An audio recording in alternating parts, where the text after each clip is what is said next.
acts of beheading. There was a ceremony where fairies gather. It took place on the 10th night of full moon of the year. They gathered upon the bank of a lake beautifully lit by moonlight and bragged to each other their vile acts in the past year. One fairy bragged about how cruelly she killed a stubborn man. The best soldiers of a certain country had their bodies pulled apart by the fairy disguised as a prostitute. The fairy talked at length about how the men shed tears of regret without being able to put their sword skills to use, and her companions all sang cheerily. The next fairy boasted of how sly and cunning she was. She first sunk a small boy in a swamp. His sister, who tried to save him, was sunk in the swamp as well. Just like that, his siblings, parents, relations, and even all the villagers sank into the swamp. The fairy recalled that scene, and she smiled while drooling. The smallest fairy spoke up hesitantly. I think I'm the most amazing here. The small fairy was usually made fun of, and it took all of her strength just to talk. I pushed many life forms into the depths of terror. The surrounding fairies clutched their bellies and laughed. They only stopped laughing after ugly monsters came out from the pathway to the demonic realm that the small fairy opened and ate all of them. Beast Lord. Once upon a time, there were 3 brothers in a kingdom. The eldest of the 3 was the ruling king of the country. The king was very cruel and feared by everyone. The king chose a sacrifice from the people every day and executed them. Today, he decapitated a mother in front of her family. The mother's head rolled about 3 times and fell beside her killed son's head. Oh my, how unfortunate. The king saw that and laughed a disgusting laugh. One day, the king became sick. It was a disease that made his body rot while he was still alive. Dragging his rotting body along, the king continued his executions. His advisors did not defy him. He continued executions day after day after day after day. Finally, the king rotted and died. While giving off a very disgusting smell, the king rotted and died, but the advisors continued the executions in front of the king and killed him every day. The rotten king and the rotten advisors and the rotten people and the rotten, yeah. Fangs of the Twins. We have been together since birth. When we eat, when we sleep and dream. We get the same things as well. Mommy's breasts and daddy's gentle words. But we died separately. Me at daddy's hands. My sister at my mother's hands. They cut off our heads and we died separately. But it's okay. Our blood mixed together and stayed in the same axe. We will always be together from now on. Two bodies will return to one. Fool's Lament. Memoir, 2003, June 12th, at 1500 hours. A giant white humanoid weapon, referred to as weapon in the beginning but giant now, falls from the sky in Shinjuku, Tokyo, bringing a huge amount of casualties in the area. Also, at the same time, an organism bearing likeness to that of a red dragon from now on, appears and was seen to engage the giant in combat. However, the principles and effects of its attacks remain to be determined. An emergency cabinet is formed while the self-defense squad examined offensive methods against its targets. Memoir, 2003, June 12th at 1600 hours. The giant that battled with the dragon suddenly began to crumble. The cause remains unknown. The remaining Dragon was shot down by the Japan Air Self-Defense Force's 6th Air Wing 303rd Squadron. No records were made of who ordered an attack on the Dragon. Also, the corpses of the Giant and Dragon were being collected, but even we could not get an official confirmation from the organization responsible for the collection. Memoir, 2003, December. First case of white chlorination syndrome confirmed in Tokyo, Shinjuku. Memoir, 2004, July. More and more humans become vicious due to the white chlorination syndrome. The conflict worsens in polluted areas. While the reason still remains unknown, the infected are separated and rioters neutralized. Main streets are blocked and railroads are shut down, leading to the later lockdown of Shinjuku. At the same time, America offered military support unofficially, but the Japanese government remained on the fence about this issue. On one hand, research was being done within the government on the demonic element gained from the Giant and Dragon, as well as a counter to the white chlorination syndrome, leading to the Gestalt project 10 years later. Iron will. We give the cry of life. Hot iron forms our body. Steel hammers temper our shape. The dim light of the forge and sparks of steel watch over us. We are the iron will, born of the thundering roar. We give the finality of death. Iron skin draws out fear and terror, and is bathed in flesh. We are satisfied by the snatching of life. We realize our purpose through the crushing of the bodies. In our delight, we spread death far and wide.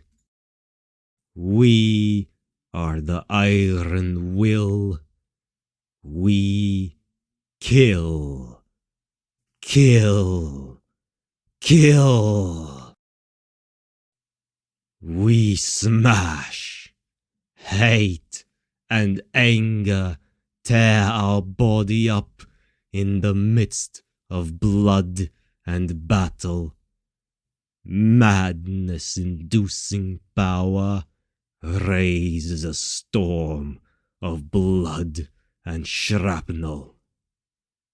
We battle the Red Dragon day after day after day. We are the iron will. Cursed steel sinks into the darkness of sleep.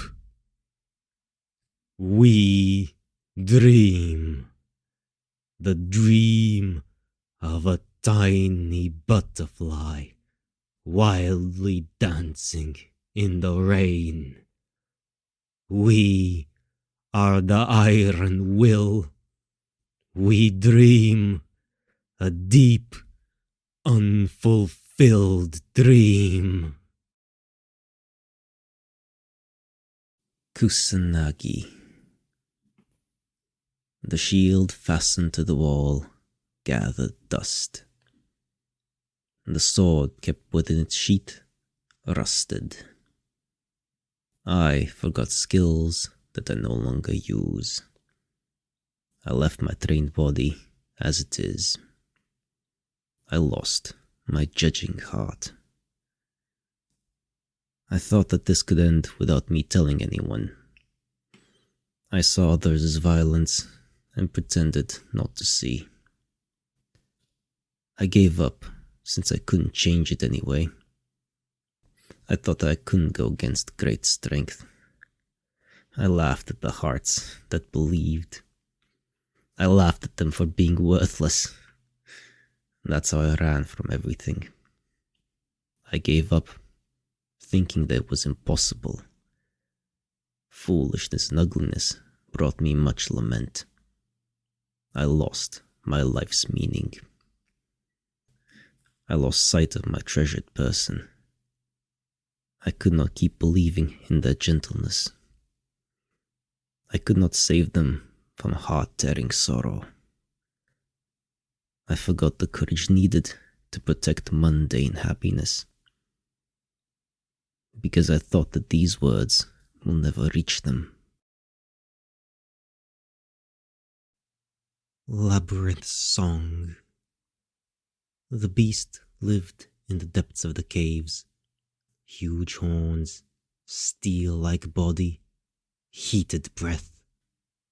The peace-loving villagers hated this monster that had a cow's head and a human's body. They were afraid. Somewhere down the road, the monster came to be known as Minotauros of the Labyrinth. Belying its scary appearance, the monster was very gentle. It never killed other living beings, and took extra care to not step on flowers with its boneless toes. It lived inside the caves to reassure the villagers' fear as best as it could. One day, a girl wandered into the depths of the caves. The girl saw the monster and began screaming and crying, eventually losing consciousness due to fatigue. The monster was troubled. What should I do? What should I do? I have to send this child back to her village. Her father and mother must be worried. I have to send her back. In the morning, 2 days after the girl's disappearance, she was found unconscious in front of her worried family's house. She suffered no wounds and was merely sleeping. Her mother ran towards her, but let out a small scream at the sight of something. The monster's corpse lay a little distance away. Its corpse was impaled by numerous swords, and blood splattered all over the place in a sinister manner. However, there were no signs indicating that it attacked the girl. Not only that, it seemed like it wanted her to be away from it, almost as if it didn't want to stain the girl with its blood. The monster curled up on itself and died, almost as if it didn't want to scare the girl. Phoenix Sword. This is an old story. A beautiful bird with brightly shining feathers lived silently and carefully in the depths of a forest. One day, a child, abandoned as a burden, wandered into the depths of the forest. The bird took pity on the starved and sunken child and picked off one of its feathers to give to the child. The child brought it back and pleased his relatives, and he was able to live with his family again. Hearing the story, people barged into the forest one after another and told the beautiful bird of how poor, how unfortunate, and how unrewarded they were. The beautiful bird took pity on them and gave them one shining feather after another, and when it gave its last feather, the bird's beautiful body was reduced to a sorry state. However, the ugly bird did not have any regrets. The ugly bird that lost its feathers was freezing in the cold, and the child from before appeared in front of it. He told it that he was searching a brightly shining and beautiful bird to repay his debts. The ugly bird was overjoyed and told the child of its desire. "That was me! Please, would you not keep me warm in your chest?" But the child merely took one glance at the ugly bird and called it a liar, killing it with a huge sword and eating the burnt bird. Afterwards, he continued to search for the beautiful bird. Vile axe. The girl merely stared at the scene before her. On her side, numerous cuts littered her father's body, and, though dead, her mother was continuously raped by the soldiers.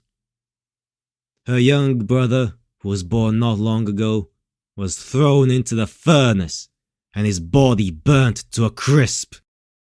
The soldiers who killed her 3 family members merely stared at the girl while she cried.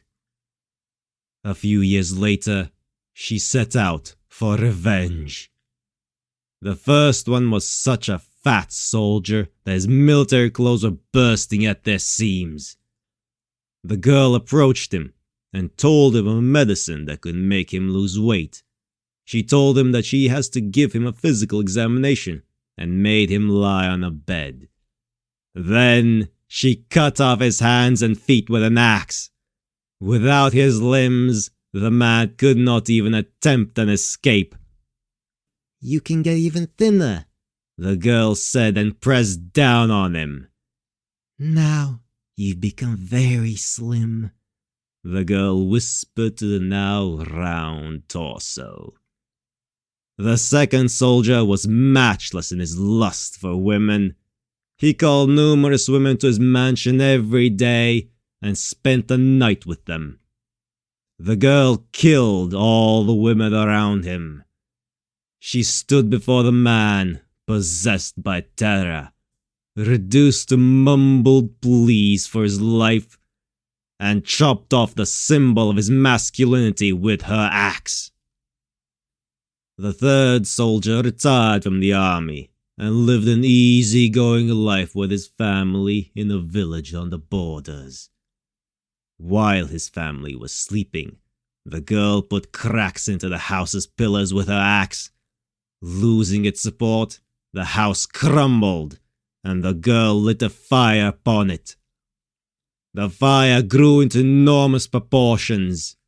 The son of the soldier, who suffered burns all over his body, escaped from the burning house. The son of the soldier merely stared at the girl who killed his entire family. The girl offered the son of the soldier her axe and escaped into the darkness.